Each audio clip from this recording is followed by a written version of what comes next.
Salam sejahtera, terima kasih karena bersama dengan saya di Nazilin Unity Channel. Sekali lagi, Anwar Ibrahim mengumumkan berita baik untuk rakyat Sabah pada 10 Oktober ini. Apakah berita yang akan diumumkan itu? Ramai netizen mengharapkan supaya Anwar Ibrahim membantu rakyat Sabah, khususnya para peneroka, getah, dan kelapa sawit. Ada yang mau Anwar Ibrahim naikkan harga getah di Sabah sehingga RM15 sekilogram. Kalau benar ini Anwar Ibrahim buat, kata rakyat di Sabah, mereka confirm akan undi Anwar Ibrahim. Mampukah dan beranikah dan tidakkah muflis negara kalau benar-benar itu dilakukan? RM15 sekilogram. Kalau itu benar berlaku, wah, berapa orang yang akan menikmati kebaikannya. Ada juga mencadangkan supaya harga kelapa sawit juga ditingkatkan di Sabah. Berita baik itu juga ditunggu oleh rakyat Sabah. Kalaulah setan kelapa sawit dinilai dengan RM4.000 atau RM3.000, pasti ramai akan mengundi Anwar Ibrahim, kata mereka. Namun, apakah yang akan diumumkan, berita baik yang akan diumumkan oleh Anwar Ibrahim pada 10 Oktober ini? Kerajaan akan mengumumkan sesuatu yang baik kepada Sabah pada pembentangan belanjawan tahun 2026 yang dijadwal pada 10 Oktober depan, kata Anwar Ibrahim. Perdana Menteri Datuk Seri Anwar Ibrahim berkata, kerajaan pimpinannya mempunyai kuasa untuk melaksanakan perkara baik untuk rakyat yang tidak pernah dilakukan kerajaan sebelum ini. Belanjawan negara, insya Allah saya akan umum untuk Malaysia, untuk Sabah. Akan ada pengumuman yang baik pada 10 Oktober ini, kata Anwar lagi. Kita ada kuasa. Orang tanya apa beza ada kuasa dengan tiada kuasa. Masa ada kuasa dulu, sibuk cari harta, tengok balak, tengok tanah, projek bagi anak, bagi isteri kaya, kata Anwar Ibrahim. Bila tiada kuasa, marah sini sana. Tengok mana yang sudah pencen, minta Anwar turun. Tapi sekarang bukan Anwar yang turun, harga minyak yang turun, kata Anwar lagi. Sebelum kita teruskan ulasan ini, jangan lupa tinggalkan komen Anda dengan tanda pagar Kami Sayang Malaysia. Tapi sebelum itu, izinkan dulu saya berkongsi kepada Anda semua. Ini ialah terapi imun Transfer Factor for Life. Terapi imun yang meningkatkan daya imun badan kita sehingga 400%. Secara umum dan ringkasnya, apabila imun badan kita lemah, apabila imun badan kita bodoh, apabila imun badan kita tidak seimbang, kita kena penyakit dan tidak sembuh daripada semua jenis penyakit. Tapi terapi imun ini mengajar, mendidik dan menguatkan imun badan kita serta menyeimbangkannya. Apabila imun badan kita sudah jadi kuat, bijaksana dan seimbang, imun badan itulah yang akan bertindak menghapuskan sendiri akar penyakit yang ada dalam tubuh badan kita. Cepat dapatkan produk yang hebat ini melalui nombor telefon saya yang tertera.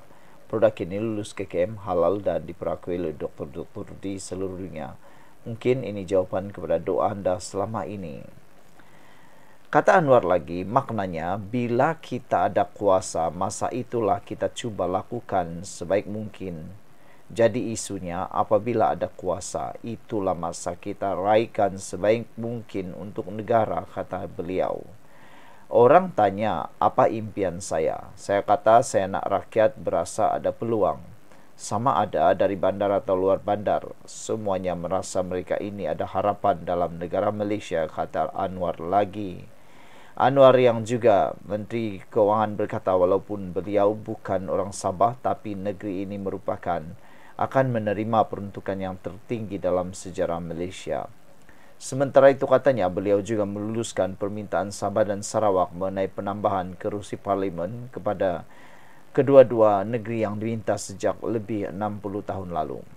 Baru-baru ini ada mesyuarat di Kuching bincang mengenai tambah cadangan kerusi parlimen Sabah dan Sarawak sejak 1963 itu yang diminta setiap tahun, kata Anwar lagi.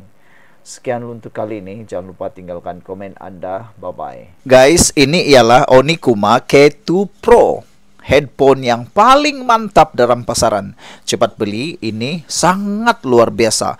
Tengok, bentuknya cantik, amat luar biasa, elegan dan sesuai untuk orang yang main game. Kalau kamu suka berjalan-jalan dan perlu perhubungan segera, ini walkie-talkie Bofeng pakai Baofeng BF 888S, luar biasa murah, berkualiti hebat, boleh digunakan 3 km, murah lagi tuh.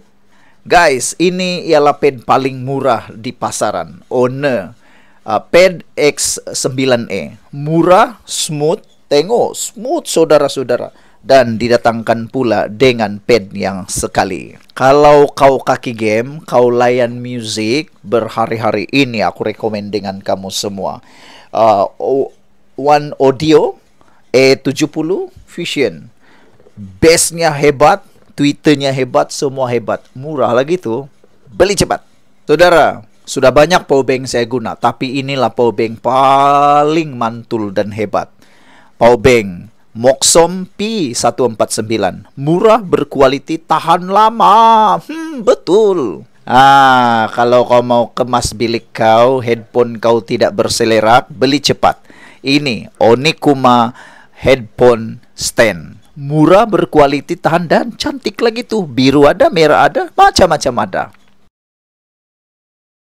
Salam sejahtera, terima kasih karena bersama dengan saya di Nazilin Unity Channel. Nasib Rafidah di hujung tanduk. Aris Pop file saman Rp281.000. Nasib penyokong pembangkang Rafidah Ibrahim kini di hujung tanduk apabila berdepan risiko di istihar muflis. Aset dia juga dikenali garang bercakap tentang pembangunan kampung Sungai Baru Kuala Lumpur mungkin akan disita. Ada netizen yang mengejek, ada netizen yang mengecam, menyindir. Diorang kata, apa kata Rafidah pergi memohon dengan rakan-rakan Perikatan Nasional supaya edar tong drum supaya dapat membantu membayar Rp281.000 ini. Nak tengoklah, kata netizen, sejauh mana Rafidah ni dapat bantuan atau dapat perhatian daripada Perikatan Nasional, khususnya daripada PAS. Daripada mana lagi uang mereka boleh dapat, kata netizen. Mampukah dia memungut Rp281.000 nih? Kan sudah biasa, bila ada fitnah, bila ada jadi bersalah, tiba-tiba merayu pula buat muka 20 sen untuk dapatkan bantuan. Itulah, orang selalu kata macam ni. Lain yang buat fitnah, lain yang bayar. Mereka buat fitnah, lain pula yang bayar. Itulah. Harap-harapnya yang mendengar, menonton video kali ini, sedarlah. Janganlah lagi menolong membayar fitnah yang orang buat. Mungkin Anda tidak lakukan dosa fitnah, tapi mungkin Anda membantu membayar dosa fitnah.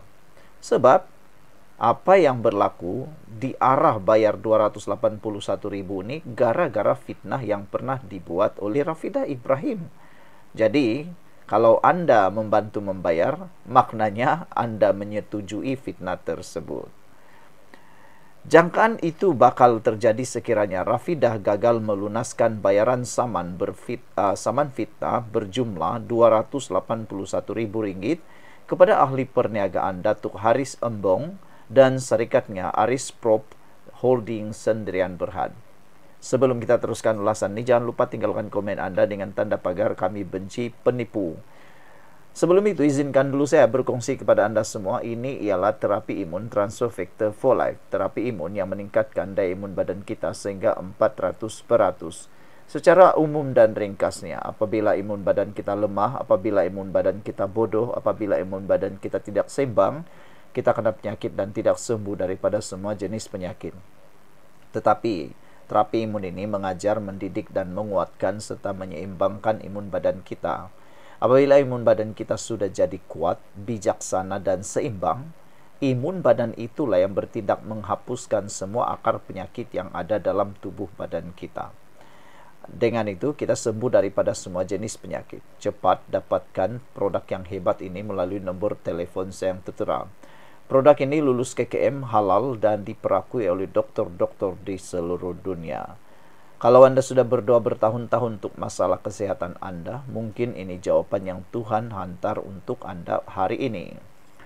Saudara-saudara sekalian, dalam laporan Cosmo Online memetik Haris sehingga kini tiada sebarang maklum balas diterima daripada pihak Rafidah. maupun wakilnya berhubung keputusan Mahkamah Tinggi Kuala Lumpur pada 31 Julai tahun lalu. Sebanyak 422 hari telah berlalu sejak keputusan itu diumumkan. Namun, Rafidah Ibrahim masih tidak mematuhi terma pembayaran ganti rugi sehingga ke hari ini. Maka firma Guaman telah mengeluarkan notis tuntutan kali kedua pada Jumaat lalu, yaitu 19 September 2025. Rafidah diberikan tempoh 7 hari untuk mematuhi keputusan mahkamah, katanya dipetik Cosmo Online. Menurut Haris, peguamcara Rafidah mengesahkan notis itu diterima pada 22 September lalu, tetapi sehingga kini masih tiada sebarang pembayaran dibuat. Sekian untuk kali ini, jangan lupa tinggalkan komen anda. Bye-bye.